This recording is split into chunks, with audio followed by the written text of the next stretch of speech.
Pada hari ini kami warga Dusun Sialang Punggu, SAD Dusun Sialang Punggu, Desa Muara Singuan, Kecamatan Muara Budian, Kabupaten Batanghari, hadir pada hari ini mengklarifikasi bahwa warga Sialang Punggu, ahli waris dan pemilik hadir hari ini dengan membawa spanduk mengesahkan bahwa memang mereka mempunyai hak diklaim sama perusahaan atau diserobot sama perusahaan PT Induk Kebun Unggul. Dengan berdasarkan pemilik ini menguasai lahan dari tahun 1995 dengan segel asli masih ada, dengan bukti objek masih dikuasai sama perusahaan, ahli waris tidak dapat apapun.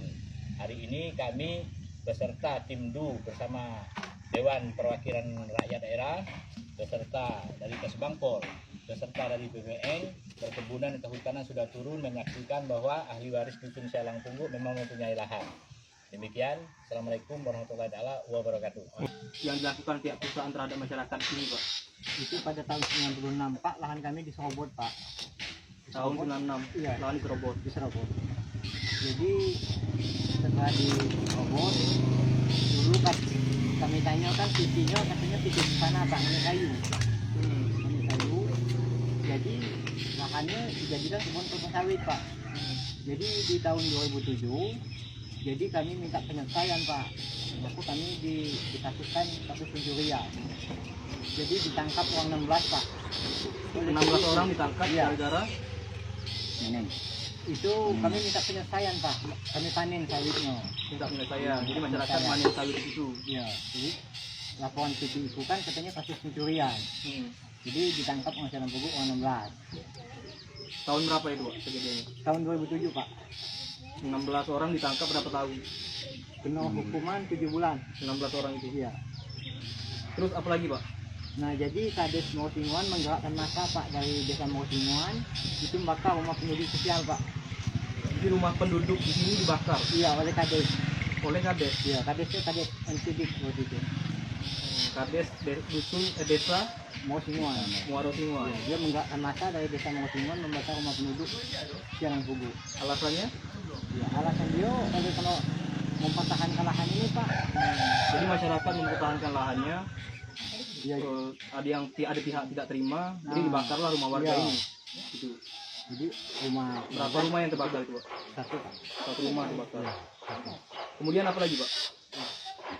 Itu, Pak, dua tuh penggusuran lahan di tahun 96 itu makam pukul, Pak, itu sampai didorong oleh PT, itu sampai keluar tulang-tulang, Pak, itu kami kumpuli, kami tanam balik. Oh, jadi makam itu digalinya? Iya. Makam kuburan itu? Iya, Jadi tulang dia keluar? bikin jalan, jadi terdorong ke lokasi kuburan. Dan juga mindah-mindahkan sungai. nampaknya gini, sungai-sungai, Pak, itu diputusi oleh PT. Tanjung-tanjungnya itu dipotong-potong. Oh, jadi sungai alam di sini? Iya. Ya, Itu dipindahkan. jalurnya itu dipindahin Dipindah. untuk kepentingan perusahaan. Iya. Boleh ke lapangan. Berapa sungai, Pak? Indikasi yang Sungai Sialang, Sungai Meranti. Sungai Meranti, Sungai Singuan, Sungai Sialang, Pak. Ada 3 sungai. Iya, Iya. sungai. Dampaknya apa terhadap masyarakat ketika sungai itu dipotong? Iya. Nah, nampaknya, Pak, ini tuh ya Kami, dulu Pak, yang kan di ikannya dulu, banyak, di sini tidak diberikan lagi. Untuk Oh, menjadi jadi- ikannya sangat susah. Sungai itu dulu salah satu mata pencarian masyarakat. Iya, Gitu, benar-benar. Pak. Untuk menjadi Sekarang pencarian tidak kami. bisa lagi karena jalurnya sudah diputus dan Iya. dijadikan kepentingan perusahaan. Nah, Iya. tuh. Apalagi, Pak, kira-kira?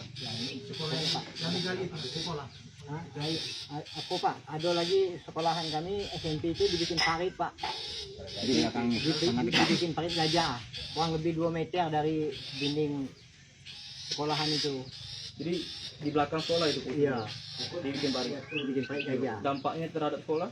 Ya, mengerikan lah. Ngeri kan, Pak, takut Anak-anak main di situ, main di tenggelam. situ, jatuh di situ. Kena kapan pas hari penghujan, Pak, itu diisi air.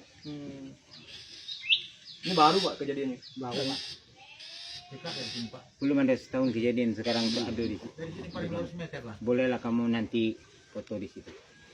Sialang Punggu, Pak? Ya, jadi kami turun di sini atas surat edaran masyarakat tentang adanya lahan tumpang tindih yang dulu awalnya itu punya masyarakat Dusun Sialang Punggu yang telah dikuasai perusahaan. Nah, Iya. jadi kami turun ke lapangan ini mengecek fakta yang sebenarnya.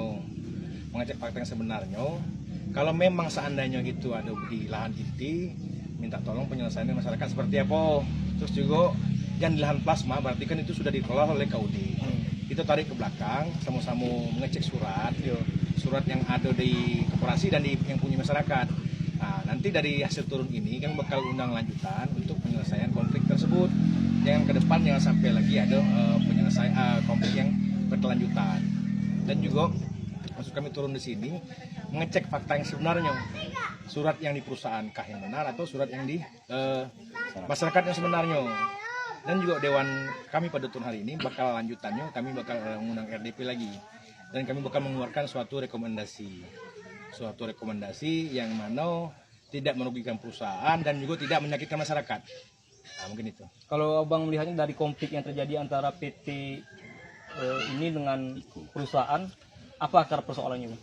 Kalau saya lihat masyarakat punya surat tua yang dulu dikuasai sama ahli waris ya sekarang ini yang dipunyai oleh orang tua mereka, mulai dari nenek moyang dan kakek buyut mereka yang mempunyai surat tersebut. Dan juga saya juga tidak bisa memutuskan atau membuat rekomendasi di sini karena fakta yang sebenarnya bakal kami cocokkan juga dengan data dari perusahaan dan KUD, gitu.